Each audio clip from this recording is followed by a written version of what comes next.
From the center of the universe, Toronto, Ontario, Canada, this is the SDM Show with your host, Rob Cairns.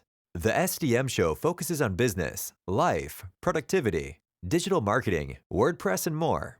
Sit back, relax, grab your favorite drink, and enjoy the show. Here is Rob. Hey everybody, Rob Cairns here. I'm the founder, CEO, and chief creator of Amazing Ideas that's Stunning Digital Marketing. In this podcast, I sit down with my good friend, Ryan Waterbury, and we talk about when and why to fire certain clients. The discussion might amaze you. Sit back, relax, and enjoy the show. This podcast is brought to you by Stunning Digital Marketing, the digital marketing agency for all your business needs. We are also your WordPress security experts, having over 14 years of experience locking down, backing up, and protecting WordPress websites. Go to stunningdigitalmarketing.com for more info or stunningdigitalmarketing.info for links to everywhere we can be found on the web. Hey, everybody, Rob Cairns here. I'm here and we're going to do my monthly segment with Ryan Waterbury. How are you today, Ryan? I'm doing pretty good. How are you doing? Not too bad. And this is the first one we've done with video. So, as you know, I've moved the podcast to recording on StreamYard, and you're the first out of the gate. So, congratulations. Maybe or maybe not. I'm the guinea pig again. Yes, as usual. So, today we thought we'd talk about a topic both dear to our hearts, and that is saying no and actually firing bad clients. So, do you want to kind of dive into that a little bit? I don't remember the first that I had thought about, outright firing a client. I think I had listened to another podcast from another agency owner that said you don't know how good your life and your other clients will be happier when you let go of that problem client. And when I had first done it and said, nope, I am canceling your contract. This isn't working out. You've had several warnings and here are the issues and you continue to be a problem. I can't continue to service you. And a few months after that, I was finding myself getting more work done on my other clients' work, happier and refreshed again. And I hadn't realized it was the negativity from that client that was really dragging me down. Yep. So true. Negativity will drag any business owner down. And I think part of the problem with clients, and let's kind of break it down a little bit before we dive even deeper, is we've both been through experiences where clients do not accept our boundaries. And to me, the biggest boundary starts with that contract that they've signed. So that outweighs expectations. And it outweighs expectations both for the client and the business owner. So it kind of lays it out really nicely. And I think that's the biggest problem is they sign stuff. And I've heard things like, we didn't really expect you would enforce that clause. Or we didn't feel that we should have to adhere to what we signed. And to me, that's the biggest red flag going. Oh, absolutely. I had recently changed up a few things and went all in with Aderim, and it's on all my sites. And I'd been on the fence on it. It's had a few bugs for me, and it didn't fully fit my workflow. But some things got fixed, and I said, I think it's time to make the switch. And what they added was a support email, and that it auto creates tasks, and I enforced that. I told clients in an email, I sent it out, and I think 90% open. Had that one stray client that didn't open it and had to have a nice conversation with them that, hey, I'm adding staff and I will be taking vacation. And if you don't send this in to this email. You don't text me. You don't call me. If I'm out of the office, your stuff's not going to get taken care of. Yep. And it finally hit one of the clients, and they literally blew up. I was out last Friday. They sent a direct email, called, texted after, I hadn't answered in a few hours, and sent an angry message on Saturday. And on Monday, I got back to them and said, "Hey, I was out of the office and I actually had staff covering. Your issue wasn't that big of a deal and probably would have been taken care of in 15 minutes had you hit the support email." And because there were no other issues that came in during that time frame, Yep. they were still furious. And that's when, when we were talking about topics, that it came around that, is this client worth keeping on? Because they're refusing to respect boundaries.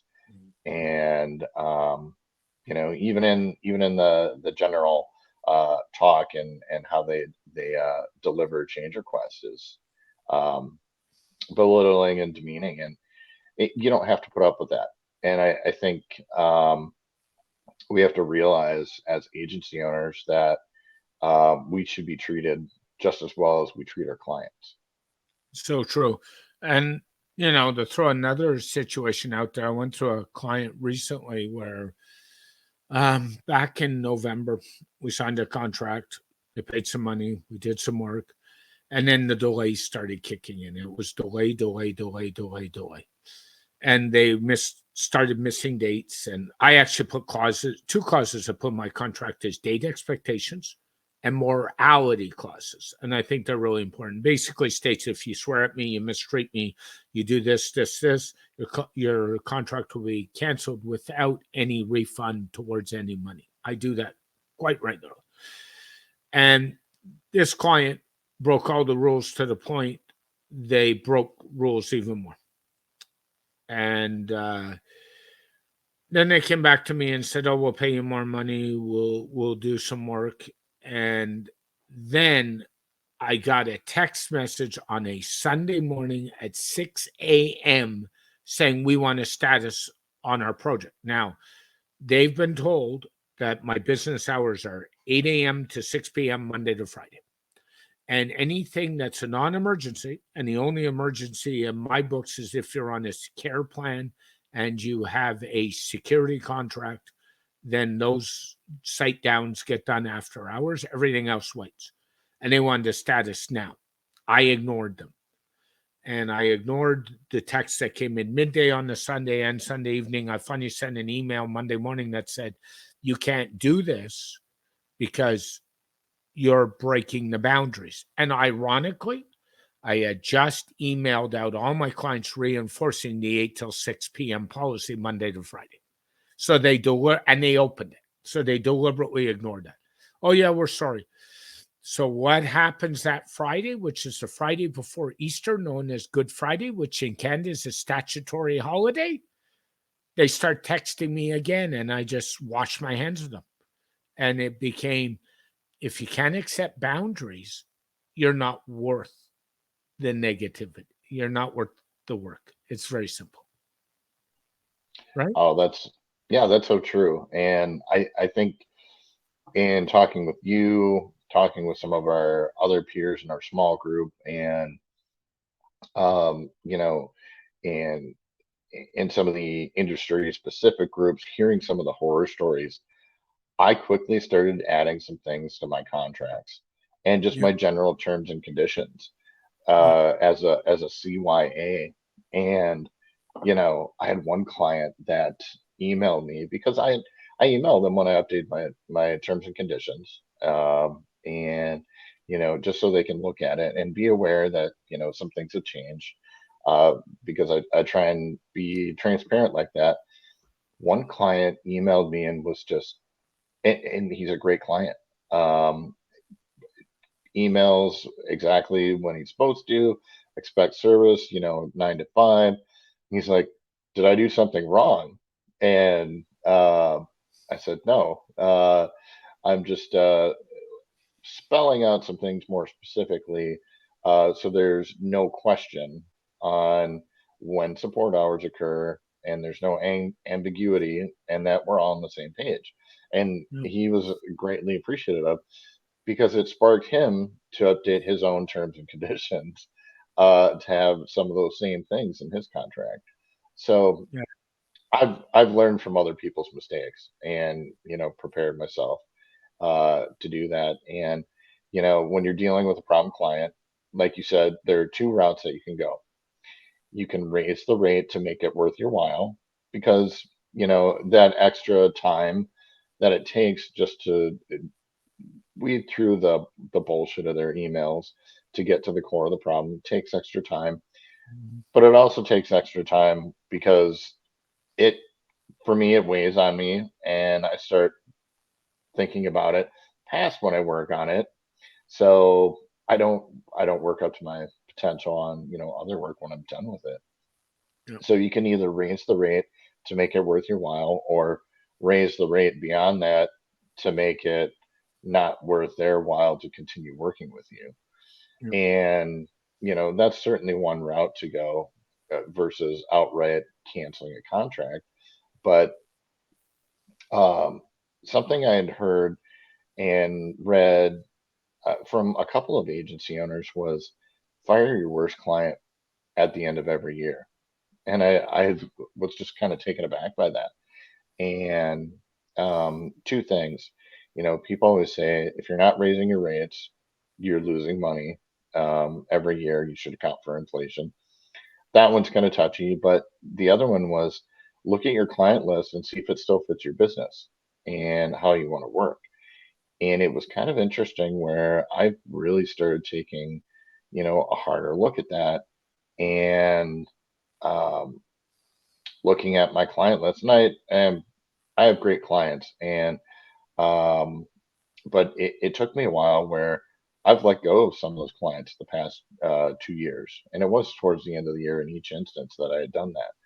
I got to tell you, the quality of my work, not having to suffer through angry communications and just an unhappy client, elevated the work that I do for other clients, and just my whole days turned around. So true. And we all know in this space, mental health is a big issue, right, Ryan? So we're all working for ourselves. We're all under pressure. We're all under again. And I'll give you an example. Um, Shout out to my two clients, Shauna and Angie. They're actually in at the time of this record for a conference from Nova Scotia tomorrow night. We're getting together for dinner, and they needed something in a hurry, and they emailed me nicely and said, "Could you please get this done before we come in town for a conference?" I got it done. And then they were picking my brain about some tech stuff. Do I use the USB port in the hotel? The answer to that is no, and for obvious reasons. And what do I do about my laptop? Do I use VPN in the hotel and things like that? And you know what? With clients like that, I'll always jump on 5 or 10 minute call and give them that extra help because they respect you, you respect them, and that's how you build a relationship. But some of these clients have no clue whatsoever, and that's just like awful. That's the other part of when we talked about topic, and one was firing bad clients. And that's because we haven't said no, and haven't. And when I started my agency officially, I'd been doing things off and on, on the side for a while. When I officially launched it, I had some work, I had some clients already that I rolled in. But when you grow, you don't say no to a lot of work that you probably should. Yep. And, because you just need the work to start. But at a certain point, you need to learn to say no. There are some things that either don't fit your business, service wise, or the client isn't a fit for you. And it's hard. It's hard saying no. I do it a lot more now. And I can tell you that um, having the experiences with bad clients, my discovery call and that is 15 minutes. And then on almost every project, if I've qualified that lead, we go through a deeper discovery. Usually it's paid if it's a larger project, and we find out if we're going to be a good fit to work together. Yep. And I've said no after that paid discovery to a few clients over the past couple of years Mhm. because they weren't a good fit. And it's it was hard. It was really hard the first time because it was a very lucrative project. The work itself was good, but the client's attitude and personality did not fit with how I run my business and wanted to work. No So I question. knew at some point they would be in that firing line. Yep. So I just said no, and it's hard. Um, you it takes a while to figure out what projects and what people to say no to. Mhm. No question on that one. I would say anybody who has a tough time with the no word, which is, I hate to say it, one of my most favorite words when I don't want to get into something. There's a really good book called The Art of Saying No. Go pick it up and read it. It's worth the read. But the other thing is, no doesn't mean just not taking on the client. No could be part of the project too. So, for example, we all in this business know what scope creep is when a client tries to change the deliverables and not pay. And I define projects as like a menu in a restaurant. So if I go into a restaurant and I want that expensive wine, that expensive beer, that expensive meal, and this happened last week. My partner and I were out for dinner, and it ends up into that expensive cost, right? And you pay for what you get. And I'm not picking on the restaurant. The restaurant was wonderful. Don't get me. Or options on a car. Do you want heated seats? Do you want a DVD player? Do you want extra mirrors? That all costs more. Well, web design isn't any different, or marketing. So I present it as a menu, and they say, "Well, I don't want to pay that much." And I say, "Okay, so what are we pulling out?" And by the way, I want this add on. And I'm like, "No, let's finish the project first, set your boundary, and then we can talk about enhancing what you want." What do you think about that? I you know when I instead of saying no, to some of those clients, that's absolutely the appropriate approach. Some clients want more than that's in their budget, but Mhm. they're the ones that understand and that you can communicate with and say, here's what's within your budget.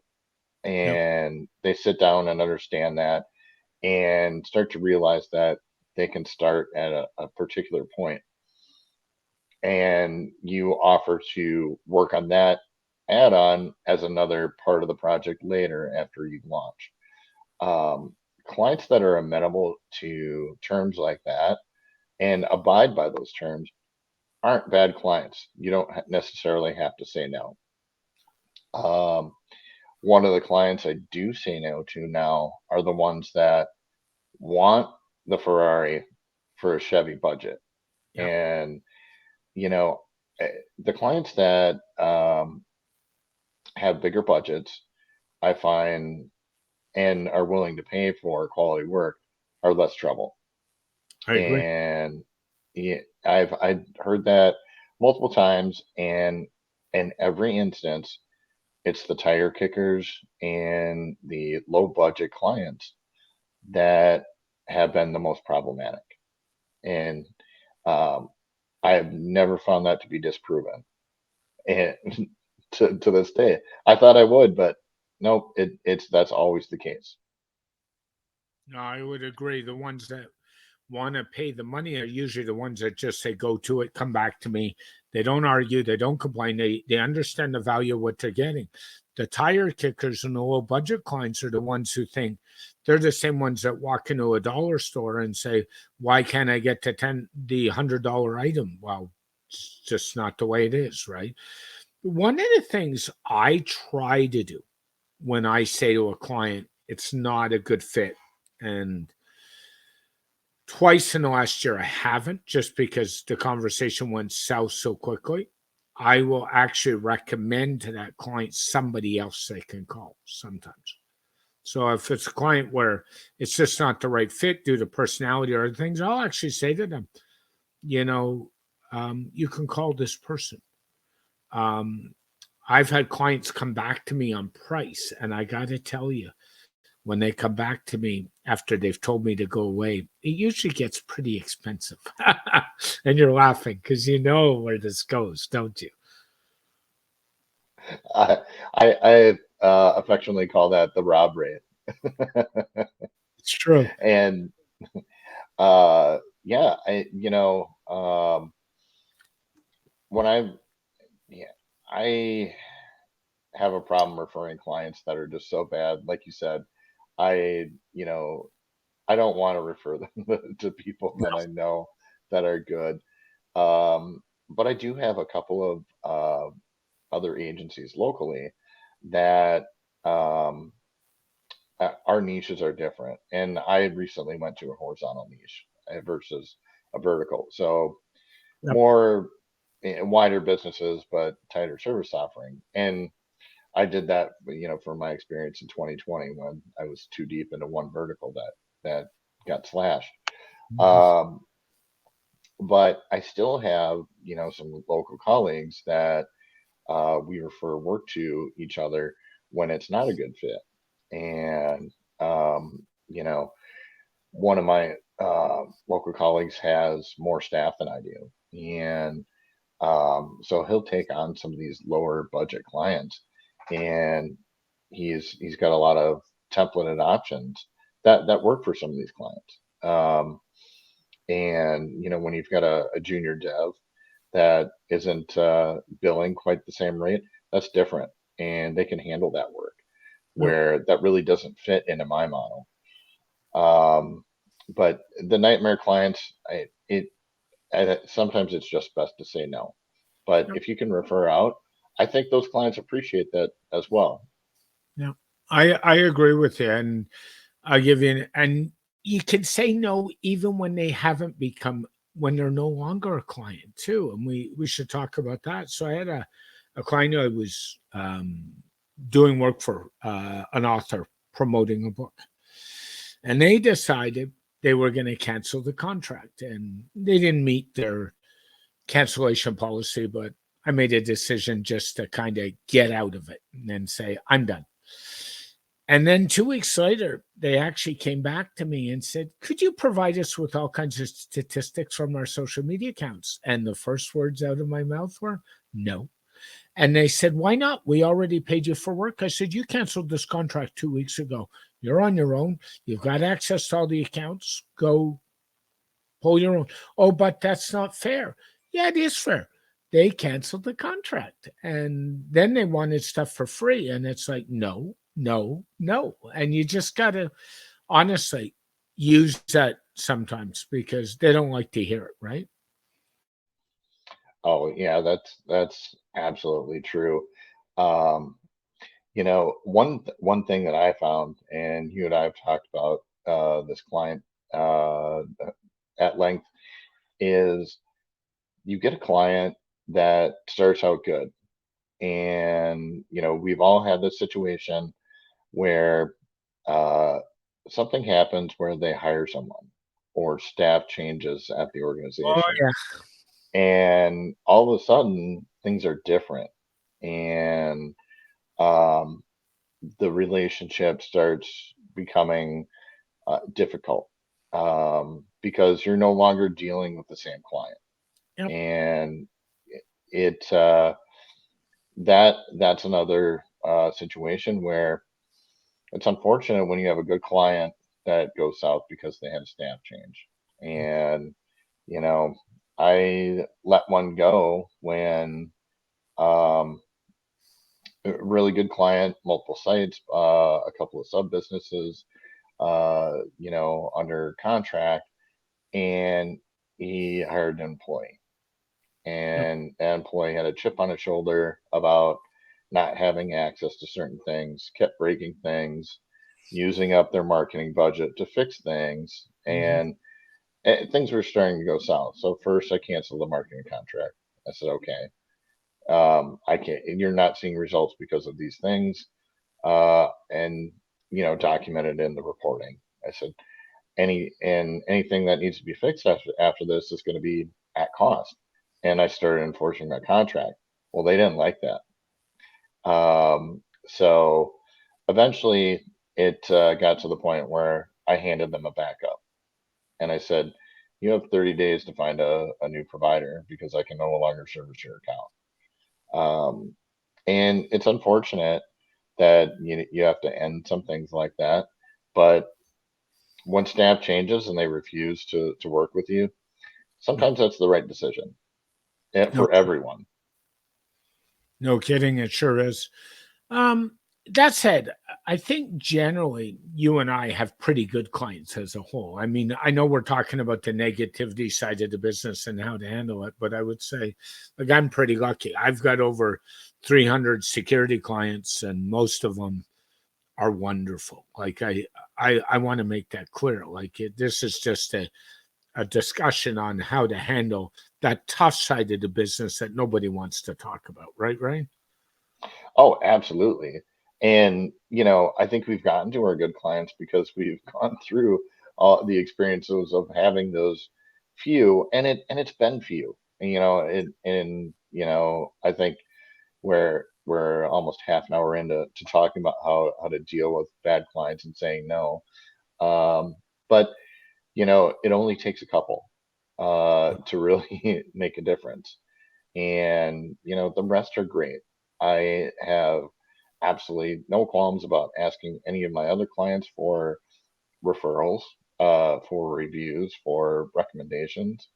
Um, Mhm. and you do that by building positive relationships, having good communication, and providing good work. Yeah. And I was just thinking as you were saying that, what we really should do is turn our monthly segment next month into how to foster that great client relationship. And let's turn this around and talk about the other side of it. But, it's really interesting. And I think if more agencies actually dealt with the problem type clients, they would be better off and their headspaces would be better and their mental health would be better and they'd get more done. So I think this discussion is well worth having every day of the week, Ryan. So thank you for Yeah, having. absolutely. So I have to comment, we've gotten through our first live, and your office staff has actually been well behaved today. I don't know what you gave them, but It's it's overcast and we're coming into almost 4 days of rain off and on. So they've been well exercised today. so what I would say to you is, as you always tell me, to take my Canadian weather, you take your rainy weather because I'm tired of it. So if somebody wants to get a hold of you, Ryan, how's the best way? Hey, every major social media platform at One Dog Solutions. Um, if you want to email me, ryan.waterbury at onedog.solutions, or visit my website, onedog.solutions. Ryan, as always, thank you very much for jumping on and having this great monthly conversation. And we'll speak to you next month. Have a great day. You too. Thanks. This podcast is brought to you by Stunning Digital Marketing, the digital marketing agency for all your business needs. We are also your WordPress security experts, having over 14 years of experience locking down, backing up, and protecting WordPress websites. Go to stunningdigitalmarketing.com for more info or stunningdigitalmarketing.info for links to everywhere we can be found on the web. A very special thank you to Ryan Waterbury for joining me on this edition of the SDM Show. This podcast is dedicated to my late father, Bruce Cairns. Dad, I miss you very much. I love you, and I think about you every day. For more information about Stunning Digital Marketing, your digital marketing experts, go to stunningdigitalmarketing.com or go to stunningdigitalmarketing.info to find out all the great places that Rob Cairns can be found on the web.